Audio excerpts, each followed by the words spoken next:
Les présidents de la République s'est entretenu ce lundi 16 avril 2018 à la Cité de l'Union africaine avec les députés de la majorité autour de la situation sécuritaire qui prévaut à travers les pays. Pendant plus d'une heure, Joseph Kabila s'est attardé sur les différentes zones de conflit à travers les pays pour en faire le point, tout en soulignant que la situation est globalement sous le contrôle sur l'ensemble du territoire national. De l'entame de son propos, le chef de l'État a insisté pour dire que cette situation sécuritaire a connu bien plus d'améliorations et ne plus à comparer avec des situations d'il y a 20, 15 ou 5 ans. Le Congo, notre pays, c'est un pays qu'on appelle un pays en période de pays post-conflit.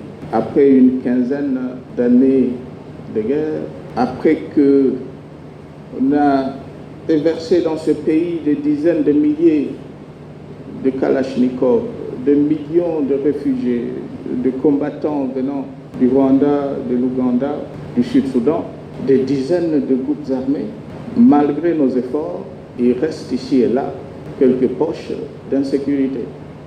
C'est connu.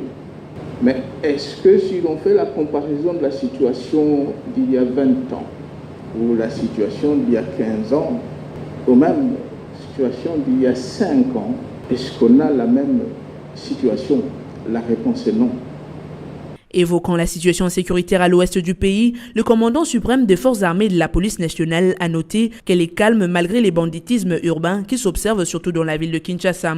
Il a attribué cette situation aux mesures d'amnistie qui ont vu libérer des criminels au nom de la cohésion nationale. Une situation due également à des évasions, dont celle de la prison centrale de Makala, avec notamment le député Nemwanda Nsemi qui avait lancé des attaques dans la ville de Kinshasa.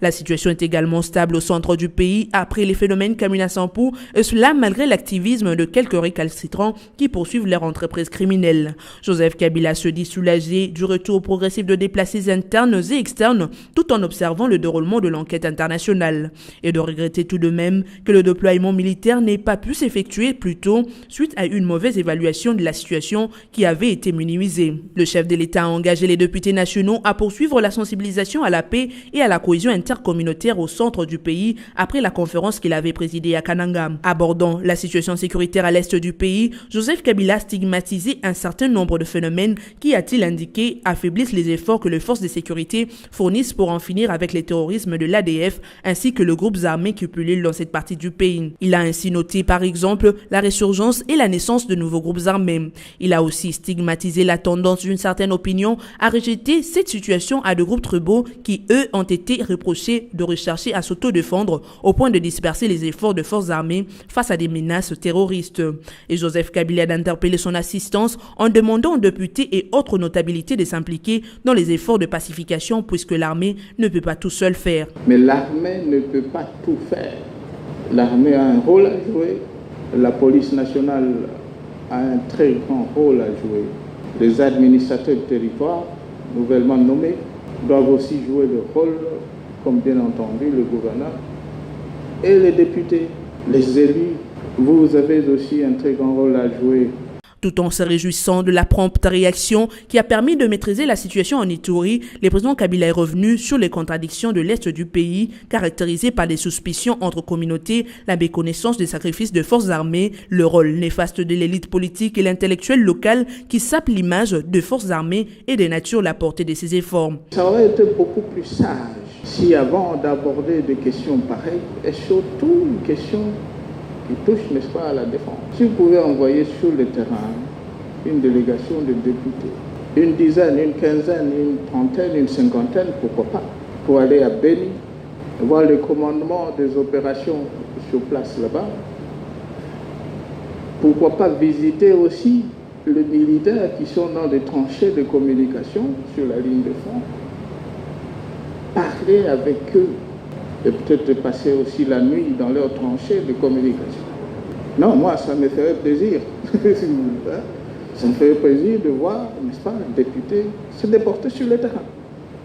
Mais rester à Kinshasa, en costume et cravate, et on porte des jugements sur ce qui se passe,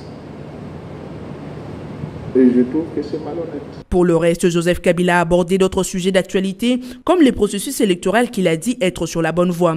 Il est revenu notamment sur la décision du gouvernement de financer l'entièreté des élections, expliquant que les interventions extérieures sont un cadeau empoisonné. Il est revenu à ces sujets sur des cas des élections précédentes qui avaient été affectés par des revirements de position de partenaires extérieurs, et cela avant de rassurer que le gouvernement dispose de moyens pour prendre en charge l'ensemble des besoins des élections. Il a également évoqué la question des experts indépendants qui devraient être affectés à la CENI, une idée qui a été rejetée pour préserver l'indépendance de la centrale électorale, d'autant que cela n'a jamais été le cas nulle part ailleurs. Joseph Kabila a également abordé la dernière conférence de Genève sur la situation humanitaire en RDC. Il a réitéré la position du gouvernement qui n'est pas d'accord avec la démarche des humanitaires qui ont agi seuls et qui depuis plusieurs années collectent des fonds qu'ils gèrent seuls sans avoir à se justifier auprès de qui que ce soit. L'État congolais a décidé de prendre en charge la réinsertion de déplacés avec un fonds de 100 millions de dollars. Concernant enfin la question de la double nationalité, le président de la République a brandi sa position qui est de défendre la Constitution. Il a indiqué que le moratoire décrété par l'Assemblée nationale ne s'est basé sur aucun soubassement légal. Et à ceux qui soutiennent cette option de la double nationalité, Joseph Kabila leur a dit que la seule façon pour l'instaurer, c'est de changer la Constitution.